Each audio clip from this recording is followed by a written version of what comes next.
Em nome do Pai, do Filho e do Espírito Santo. Amém. Glória ao Pai, ao Filho e ao Espírito Santo, como era no princípio, agora e sempre. Amém. Vamos começar a ler e a meditar a bula do jubileu do ano de 2025, Peregrinos da Esperança. Bem, primeiro nós precisamos saber que a bula de proclamação do jubileu ordinário do ano de 2025 conta com 25 tópicos e com as seguintes subdivisões.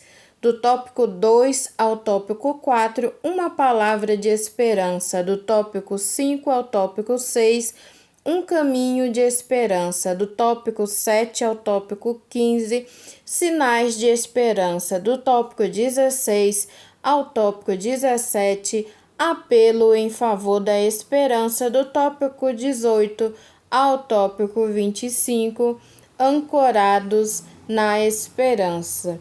Então, esse é um documento que realmente faz a gente transpirar, inspirar, respirar a esperança. Aqui no canal vão ter vários vídeos subdivididos, porque são muitas coisas. Começando com o tópico 1, que antes de tudo o Papa Francisco ele diz assim: a quantos lerem esta carta, que a esperança lhe encha o coração.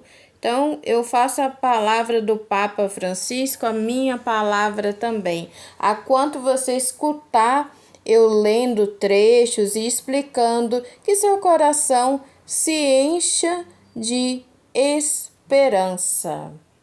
Bem, começa assim: Spe non confundit. A esperança não engana. Romanos capítulo 5, versículo 5. Sobre o sinal da esperança, o apóstolo Paulo infunde coragem à comunidade cristã de Roma.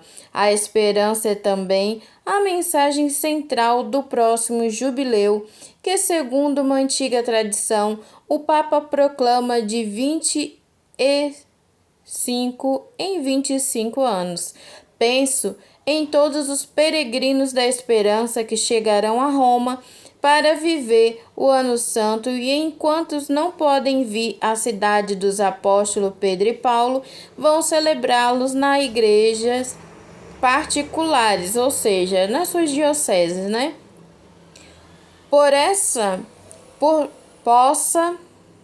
Possa ser para todos um momento de encontro vivo e pessoal com Jesus Cristo, porta de salvação. Com ele que a Igreja tem por missão a anunciar sempre, em toda parte e a todos, como sendo a nossa esperança. Primeiro livro de Timóteo, capítulo 1, versículo 1. Todos esperam. No coração de cada pessoa encerra-se a esperança como desejo expectativo do bem, apesar de não saber o que trará consigo o amanhã. Porém, esta imprevisibilidade do futuro faz surgir sentimentos por vezes contrapostos, desde a confiança ao medo, da serenidade ao desânimo, da certeza à dúvida. Muitas vezes encontramos pessoas desanimadas que olham com ceticismo e pessimismo para o futuro como se nada lhe pudesse proporcionar felicidade. Que o jubileu seja para todos ocasião de reanimar a esperança. A palavra de Deus ajuda-nos a encontrar as razões para isso. Deixemo-nos guiar pelo que o apóstolo Paulo escreve precisamente aos cristãos de Roma. E assim termina o tópico 1 nessa introdução belíssima. No tópico do 2 ao 4, o subtítulo é Uma Palavra de Esperança. E o Papa Francisco, ele vai falar muito do livro de Romanos, vai fazer meditações. Então, através da palavra de Deus, Romanos, Papa Francisco nos recorda como brota a esperança através da misericórdia e ação de Deus, da palavra de Deus e dos sacramentos, em especial porque na passagem São Paulo Apóstolo fala sobre a reconciliação, sobre o amor de Deus, sobre o perdão, né? Então, assim, o Papa Francisco nos reaviva a memória como que nós católicos, apostólico romano, né, temos a origem da nossa fé, do nosso batismo. Então, ele lembra dessas coisas. É como se falasse, você é católico, lembra que a base, né? A base é essa, mais na frente no documento vai falar das virtudes teologais, que é fé, esperança e caridade. Então, assim, mas essa introdução, ele já dá uma mexida, já faz aquele acorda, menina, lembrou? É bem legal. Nesse tópico 2 e 3, assim, ele já dá aquele sacode. Separei esses trechos aqui para a gente ler, né, que diz assim: na nossa vida de fé, que começa com o batismo, desenvolve-se na docilidade à graça de Deus e é por isso animada pela esperança, sempre renovada, tornada inabalável pela ação do Espírito Santo. Lembrando que nós que somos batizados temos o Espírito Santo, ele que vai mexer em nós, né? Ele que vai fazer brotar em nós o espírito de esperança. E também em outro trecho diz assim: com efeito, a esperança cristã não engana nem desilude, porque está fundada na certeza de que nada e ninguém poderá jamais separar-nos do amor divino. Então, o inimigo ele sempre quer nos botar para baixo ou nos fazendo acreditar que somos indignos e que não temos mais chances. Somos indignos, mas Deus nos torna digno através do seu Filho na cruz. Ou então, né, olhando pela perspectiva das coisas do mundo. Então, o Papa Francisco ele nos lembra, né? Ele nos lembra sobre o amor divino. O amor de Deus é a potência máxima, né? Então, nós devemos ter esperança. Aonde? Como? Através do amor de Deus. Lembrando que Jesus é Deus, Deus é amor, a igreja, a cabeça da igreja é Cristo. E os sacramentos, né? É uma forma de amor também que Jesus deixou para nós através do amor maior que a Igreja Católica, né? Um amor assim terreno, né? Que lógico, o amor maior ele deu na cruz e da cruz brota a Igreja. No tópico 4 diz assim: São Paulo é muito realista, sabe que a vida é feita de alegrias e sofrimento, que o amor é posto à prova quando aumenta as dificuldades e a esperança parece desmoronar diante do sofrimento, e no entanto escreve: gloriamo-nos também das tribulações, sabendo que a tribulação produz paciência, e a paciência a firmeza, e a firmeza a esperança. Para o apóstolo, a tribulação e o sofrimento são as condições típicas de todos aqueles que anunciam o evangelho em contexto de incompreensão e perseguição.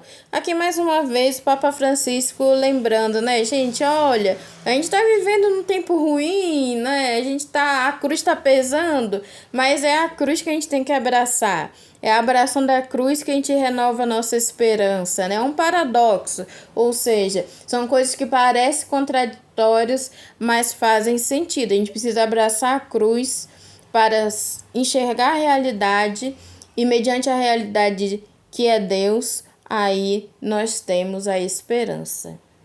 Ainda, né, sobre Romanos, o Papa Francisco vai falar sobre a paciência, né? Parente próxima da esperança é a paciência, o Papa Francisco vai falar. A paciência, falando dos tempos atuais, né? A paciência foi posta em fuga pela pressa, causando grave dano às pessoas. Com efeito, sobrevém a intolerância, o nervosismo e, por vezes, a violência gratuita, gerando insatisfação e isolamento. Além disso, na era da internet, onde o espaço e o tempo são suplementados pelo aqui e agora, a paciência deixou de ser casa. Se ainda fôssemos capazes de admirar a criação, poderíamos compreender como é decisiva a paciência. Então, o Papa Francisco, ele vai colocar essa nossa realidade, né, da falta de paciência, porque a gente quer ter esperança, mas não quer ter paciência, né? E a paciência e a esperança são ali próximas, são parentes próximos, né? Não dá para você ser uma pessoa paciente sem esperança e não dá para você tem esperança, tem, mas não tem paciência, né? E é muito interessante como ele fala o que gera essa impaciência das pessoas. A impaciência das pessoas gera, né, muitas coisas ruins e que vai contra a esperança. Então, assim, a gente reclama tanto que o mundo tá ruim e o Papa tá chamando a nossa atenção, mas você tem sido paciente, mas você tem parado para fazer contemplação, né? É bem interessante isso. Por último, me chamou a atenção essa frase que o Papa fala: redescobrir a paciência faz bem a nós próprios e aos outros. Redescobrir a paciência faz bem a nós próprios e aos outros. Que a gente reflita mais sobre isso, né? Sobre a impaciência que a gente tem vivido devido às tecnologias e o aqui e agora.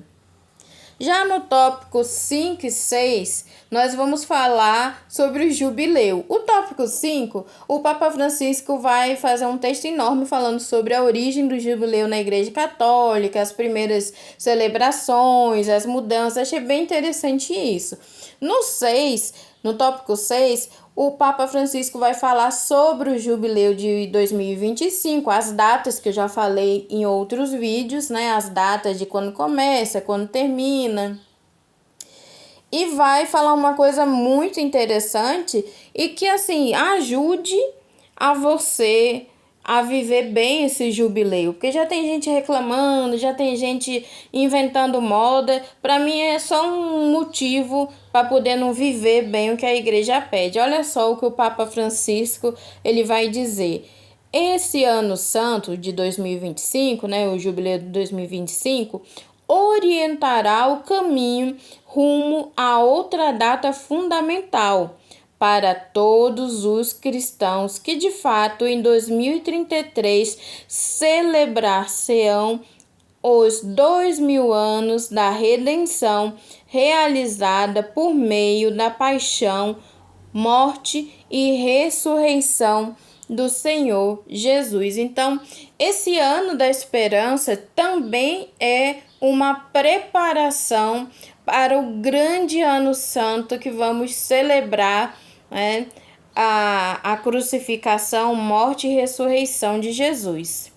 Então, esse foi o vídeo de hoje. Espero que você tenha gostado. Curte, compartilha para as outras pessoas que não estão tendo tempo para ler a bula. Então, esse vídeo aqui é um resumo. Vão ter mais 3 vídeos. E até a próxima, pessoal. Tchau!